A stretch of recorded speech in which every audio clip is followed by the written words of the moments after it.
حضرت نوح علیہ السلام۔ ہزاروں سال پہلے عرب میں ایک بستی تھی۔ وہاں کے لوگ اللہ کے نافرمان ہو گئے۔ ان لوگوں کی ہدایت کے لیے اللہ تعالیٰ نے حضرت نوح علیہ السلام کو اپنا رسول بنا کر بھیجا۔ وہ اللہ کا حکم نہ مانتے بلکہ بتوں کی پوجا کرتے اور مندر کے پجاریوں کا کہنا مانتے۔ حضرت نوح علیہ السلام نے ان لوگوں کو اللہ تعالیٰ کا پیغام پہنچایا۔ حضرت نوح علیہ السلام نے سمجھایا کہ اے لوگوں، بت پرستی چھوڑ دو، صرف ایک اللہ کا حکم مانو۔ اس پر ان پجاریوں کو غصہ آیا۔ انہوں نے حضرت نوح علیہ السلام کو جھوٹا کہا۔ حضرت نوح علیہ السلام نے سینکڑوں سال ان لوگوں کو سمجھایا، لیکن وہ لوگ ان کی بات ہی نہ سنتے۔ حضرت نوح علیہ السلام کا اللہ کا پیغام پھیلانے کی مسلسل کوشش کرتے رہے۔ بہت سالوں کی کوشش کے بعد تھوڑے سے لوگ حضرت نوح علیہ السلام کی دعوت پر ایمان لے آئے اور ان کے ساتھی بن گئے۔ یہ دیکھ کر مندر کے پجاری حضرت نوح علیہ السلام کے دشمن بن گئے اور حضرت نوح علیہ السلام کو نقصان پہنچانے لگے۔ انہوں نے حضرت نوح علیہ السلام پر پتھر برسائے اور ان کو جان سے مارنے کی کوشش بھی کی۔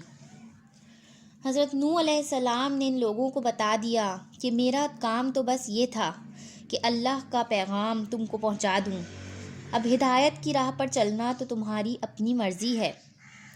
حضرت نوح علیہ السلام نے دعا کی کہ یا اللہ، اب یہ لوگ بہت سرکش ہو گئے ہیں، یہ تو ہماری جانوں کے دشمن بن گئے ہیں۔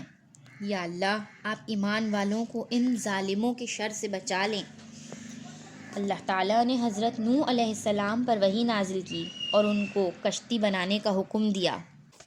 حضرت نوح علیہ السلام نے جنگل کے درختوں کی مدد سے ایک بہت بڑی کشتی بنانا شروع کر دی۔ کافر لوگ ان کا مذاق اڑانے لگے کیونکہ وہاں دور دور تک کوئی دریا یا سمندر نہیں تھا۔ کشتی بن گئی تو بارش شروع ہو گئی۔ اللہ کے حکم سے ایمان والے ساتھی بھی سوار ہو گئے اور ہر جانور کا ایک ایک جوڑا بھی کشتی پر سوار ہو گیا۔ بارش اتنی تیز تھی کہ آسمان کے ساتھ ساتھ زمین سے بھی پانی ابل رہا تھا۔ تیز ہوا چل رہی تھی۔ سیلاب کی خوفناک لہریں اتنی اونچی ہو گئیں کہ ان میں تمام نافرمان سرکش لوگ ڈوب گئے۔ کشتی پانی پر تیرتی رہی اور بالآخر جودی نامی پہاڑ کے قریب جا کر کشتی رک گئی۔ تمام لوگ اور جانور خشکی پر اترے۔ یوں یہ دنیا دوبارہ بسی۔